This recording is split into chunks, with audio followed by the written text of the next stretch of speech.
I had a question about the imagination. So, if Christ is the light, is the imagination Satan masquerading as the light? Yes, Okay, absolutely. that makes sense. And that's the thing that separates you from Christ is the imagination. Your thoughts, your emotions, your beliefs separate you from Christ. That's the only thing that separates you from Him. And that's why Christ said, your thoughts are not my thoughts, your ways are not my ways. And He was giving you and telling you, don't believe the thoughts. They're not my thoughts. And they're separating you from me. And what everyone does, they believe thoughts. They live with thoughts. They won't, you tell them to get rid of that thought? So they're trying to find Christ in another way with ideas and things, and you will never know Christ or God with ideas. That makes sense because I'm noticing it's like impossible to stop the imagination. Like it keeps coming, That's right. and I stay present. Absolutely. It goes away, and then it gives me another one. You say what now? I come back to the present. Practice staying present. Right. It'll go away, and then it gives me another one, and it's just like a loop of back and forth. Everybody that's truly working on themselves, they're going through that. They're having a rough time with those thoughts. Really, they're like, oh, this is hard. This is never going to work. This is that, but it will. You stay with it. If you have to go in and out of them 1,000 times a minute, you come back. You just come back to the present. Because those are spirits that don't want to leave you. They live in human nature. Human nature is a mess. Really, human nature it can't control itself. You leave it to itself, it'll destroy. It's evil. That's why God sent His Son so that we can have a new nature. We can have His nature, a brand new nature. And that's the hardest thing in the world for people to allow to happen. So let your prayer be to God that God, I can't change this. On myself, I can do nothing. I can't do anything about it. I don't know what I want. I can't fix anything. Let your will be done. And let Him do it, and He will when you pray that prayer, do the silent prayer, but you got to surrender. You got to submit. Submission to the truth will change your whole life. It'll change your whole nature. It really will.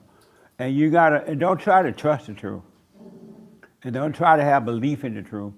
Just know you want the truth. And that's all the truth needs from you, is for you to welcome in, to want it. And it will come and help you. But you gotta want it.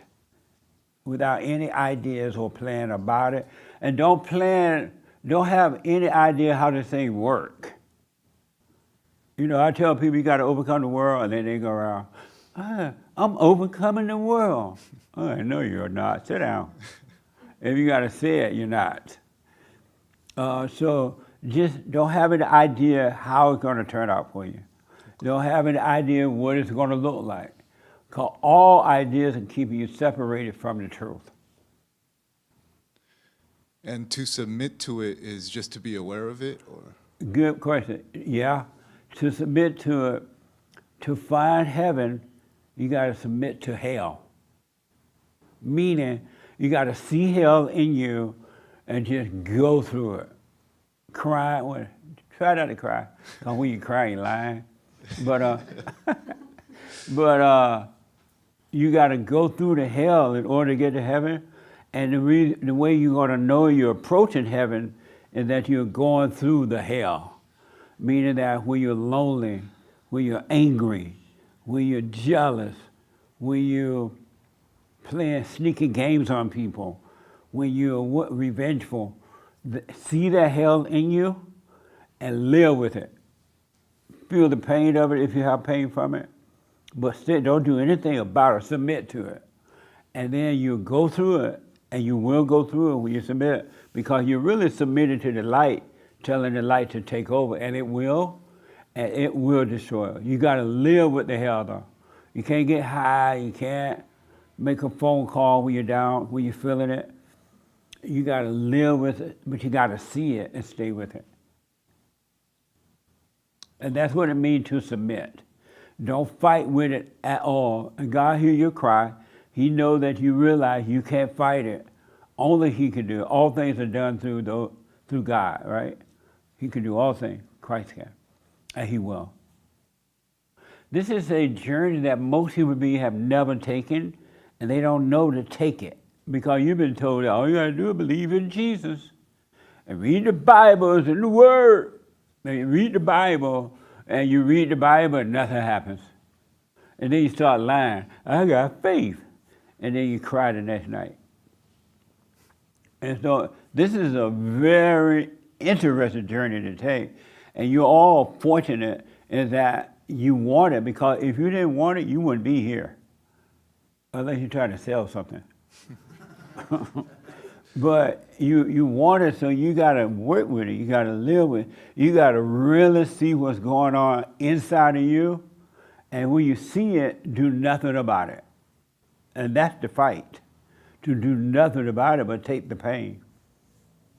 A lot of people tell me, I'm lonely, Jesse. I just feel so lonely all of a sudden. Beautiful. Feel lonely. Count it all joy when you're feeling the pain, when you feel lonely, when you feel whatever. That's joy. Be glad you feel it and see it and let it happen. Don't run away from it.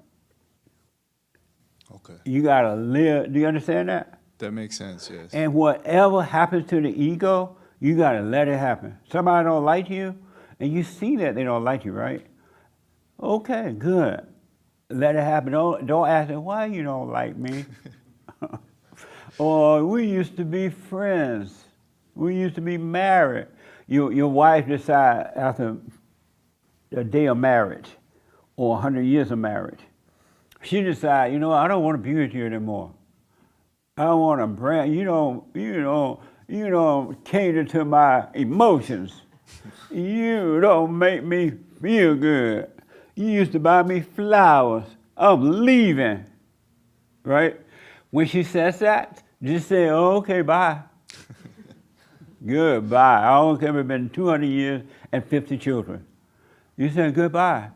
You will get to a point where people come in and out of your life, whether married, girlfriend, husband, wife, or anything, and you won't feel a thing about it because you will be whole and there will be nothing missing in you. And if you're whole, your life is not based on the outer world at all. It's coming from within. So if your loved one break up, your girlfriend break up, or whatever, you won't even feel it. If you feel it, that means something's wrong with you. You got a problem. If you feel lonely or somebody leaving you, it's not their problem. They have their own problem, but you have a problem that you feel something about it. And then she said, I'm going to court, and I'm going to take the children, and I'll make you pay. And you're going to pay my wife support and all that stuff. You're like, you know what? You don't have to go to court. Here, I'll pack them up, take your children. You can have them. Because she has a thrill of trying to hurt you. The only reason women take children from fathers, they get a thrill from hurting the father and the children.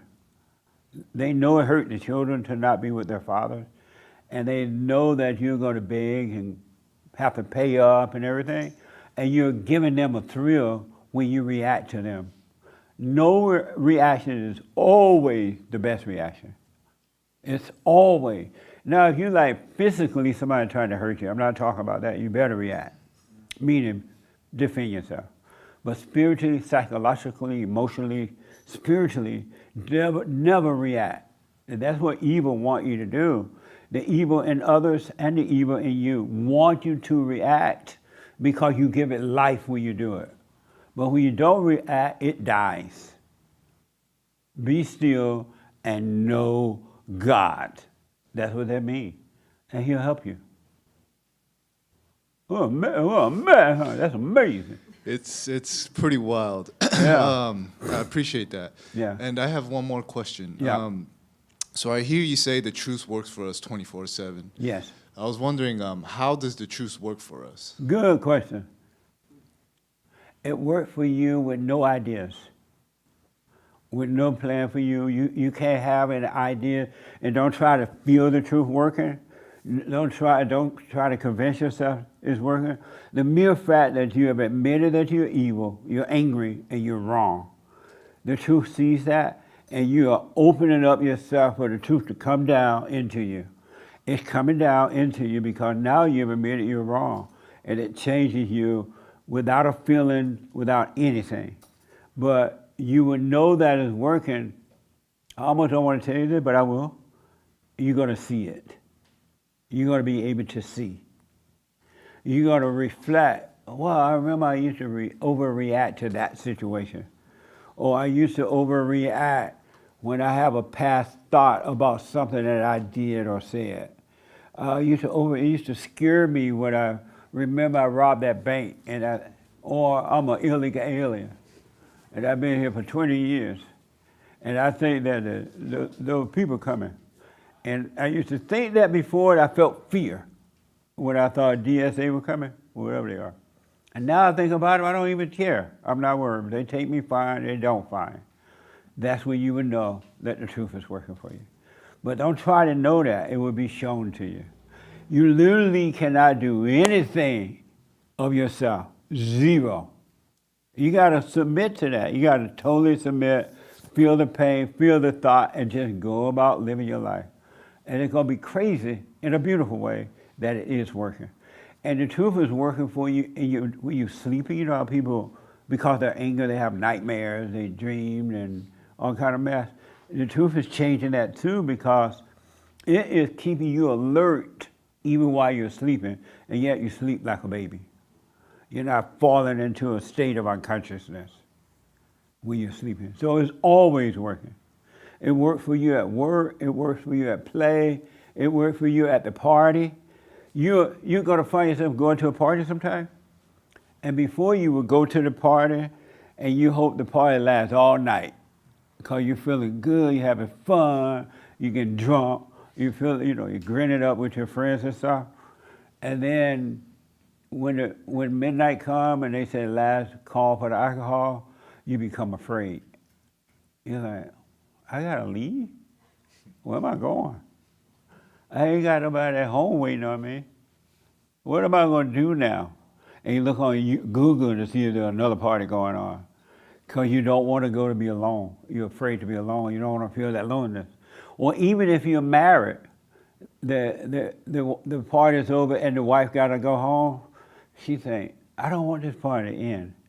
I got to go home to that old mean, nasty man I live with. I should have never married him. Now I can go back home to him. And she become afraid. She becomes sad. Or the man does that. I don't want to go back home to that woman. All she gonna do, where you been?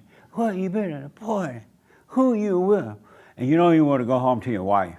But when you overcome this anger thing and your old nature starts to change, when the party is over, and you're not afraid to go home or anywhere else. You're like, wow, because you didn't get identity from the party. You enjoyed the party, but you didn't become the party. It's not your savior. Everything's going to change. It's going to be amazing. But the change is tough. And the reason it's so hard because we are so identified with the false self. You really believe that you are your thoughts, you are your emotions, you are your body. You really believe it. And you are all that emotional stuff. You really think it's you. And that's why you can't go through it. Because we can be free, just like Christ said that we don't have to be who we are anymore. Right now, you don't have to be who you are. You can walk out of the room a free man or a free woman. But you're so identified with this false self, it's not even funny. You're so identified. The moment it tells you something, you become afraid. Oh, remember, you got to go to work tomorrow, and your boss don't like you. And you're like, oh, God, I'm going to quit that job. I'm going to do this, I'm going to do that. You become afraid. But when you die from this old self, and you can die from the self, you're going to be free. You're not afraid. You're not anything. Really, I want to use the word crazy, but crazy good, God. It's crazy good. but it's crazy going through it. I went through it, and I didn't have people telling me what I'm telling you guys. I had heard some of this stuff before, but I didn't know the depths of the wickedness of human nature. I didn't know how wicked my nature was. And there's so much, I'm going to tell you now, so you get ready. This little thing, oh, you hate your mom, you hate your dad, that's cute. All right, okay, you hate your mom, you hate your daddy. Fine. And you go, you forgive your mama, your daddy. And so you got past that. And then you start feeling lonely. And then somehow or another you realize, I'm not my loneliness. You get past that. It's just going to get worse. I want you to know, the pain will become worse. But rejoice in the worst pain because you're dying from it. You're like, it's a hard death for evil. You're not dying, but it feels like you are. And evil doesn't want to die. I remember Christ said, Father, why you left me or something like that? You're going to feel that. It's going to feel like God has gone, but he's not. He's going to catch you before you fall. But you got to commit to this by yourself, alone with nobody else or nothing else. And I'm telling you, you will be made free. And again, somehow or another you heard this message on the radio or somebody told you, and something in you said, wow, that makes sense. That's the Father bringing you back. He's telling you, hey, come on back home, but you can't come back until you forgive first. And then I'll bring you all the way home. You're on your way back to the Father. That's what salvation is, a return to the Father. Because the one thing I want to promise you, and you can bank on this, you can put your big coins on it. No human beings do not love one another at all. They all have a plan. They all have a scheme. They don't love you. Your mother don't even love you. Your daddy don't love you. Your mother set you up so she can use you for the rest of your life, so you can take care of mama. Mama did this, mama that. Mama want to come to live with you in Hawaii. Take care of me, I'm old now. And you feel so guilty, you won't even put mama in an old folks home. Put mama in a old folks home. Because mama should have taken care of herself while she was growing up. She should have prepared for her own life, and if the kids help, fine. If they don't. But don't make them feel bad because they're not letting you live with them. You don't have to be pushing your mama around in a wheelchair. I see men and women pushing their mother around in a wheelchair. Anybody ever done that? See? And they be pushing this woman down, they hate her. They want to push her over the curb. And mama was like, come on, baby. And you're like, shut up, mama. But there's a real love for her that you have to forgive her so all guilt will leave and she can't manipulate you. And if you want to help her, you will. If you don't, you won't. And you won't let your brothers and sisters throw her on you because they hate her. And so they put mama on you. Really, everything's going to change. You've been set up by your own parents and then the world to live a horrible life. You're not living a good life, you're living a bad life. And you've been set up to do it. You think you got to get married. I won't be what I could be if I don't get married, have children. I won't be my best if I don't own a big house and a lot of money. I won't be if I don't have this type of car, this type of job, or this or that. You've been made to think that way, and that's a setup so you can live a miserable life. And so you can't be happy with what you have because you're comparing yourself to others, and you've been taught to be that way. You feel like you got to go to Harvard to get a good education rather than going out and getting a job. Get a job, you're at Harvard where you're working. Learn how to take care of yourself. Grow up spiritually and physically. One other thing, I'll take your hand. You are too if you have another question. But I remember, long story short, when I was growing up, we were all taught, the boys and the girls, at 18, you're out of here. You're going to leave home. You got to go. So they taught us from small age to be responsible around the house, wash dishes, or bring in firewood and all kind of stuff, right? They taught you at little kids, and then they taught you make up your bed. Don't leave here without making their bed up. All right, whatever. And you arguing, but in your own voice, quietly, and you're making up the bed. I remember I had to go milk the cow at 6 o'clock in the morning. It's all wet with dew and cold outside. And I had to rush to milk the cow so I could get back to the house, take a bath, in order to catch the bus around 7:30, 8 a.m. Isn't that amazing? And I used to go out there, I was like so cold. And I used to be mad at the cows. Because sometimes it takes so long to come up from the pound. Come on. And I'll milk the cow. And then I throw some hay on the ground. And I run back home and do my, get ready to catch the bus. And then, long story short, a teenager, I had to work the fields and everything. And at 18 years, I didn't know I was maturing in a way that at 18 years old, I didn't know this. And it's the same way with the spiritual birth too, when you're ready to wake up and grow up. I didn't know that when I turned 18, it was just going to be fine for me to leave home. I was ready. It wasn't sad. I didn't feel like I wasn't going to be able to take care of myself at 18. And I thought, okay. So I finished high school in May, the 22nd of May. And then I said, this summer I'm going to Indiana. So I went to Indiana, got me a job, and came out here and just been doing it on my own. A lot of mistakes along the way, a lot of them. But mistakes are fine when you're on that journey. It's okay, right? And then I wanted to grow up, become an adult spiritually. But in my mind, I wasn't thinking I wanted to become an adult spiritually. I just wanted to understand God as much as possible. I want to know what does that mean to live a life, because the Bible said we should have. I came that you may have peace. I came that you may be free. I came to set you free from your sins and all that. And you shouldn't have worries. All that's in the Bible. And so I used to say, what's that like to live that way?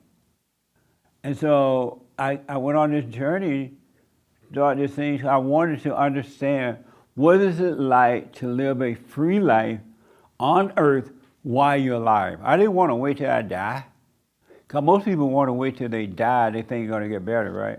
I wouldn't take that risk. It's hard enough living time to make it work. I don't want to wait till I die, but do what you want.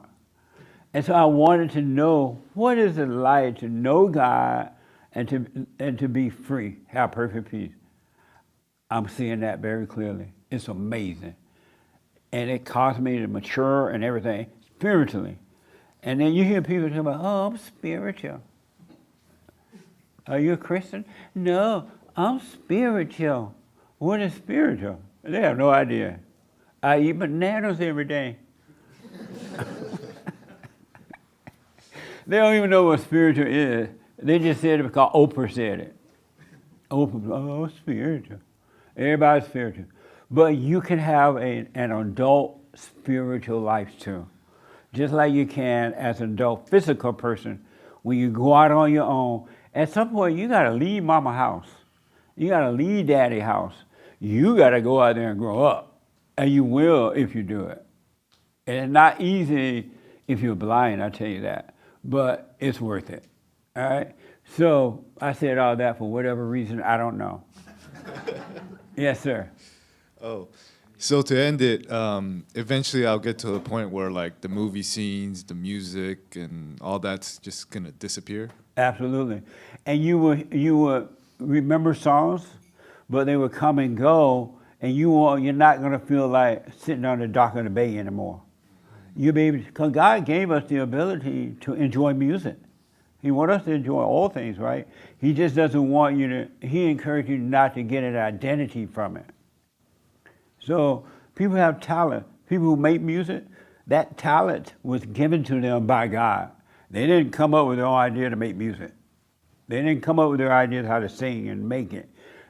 that's given to them by God too, to earn a living on our earth, to make, enjoy life, but you're not supposed to get identity. You're going to enjoy music, but you won't identify with it. And don't try not to identify. It'll happen naturally, but you will enjoy music. Okay. Thank you, Jesse. You stay with it, man. I definitely will. Yeah. Thank you, sir.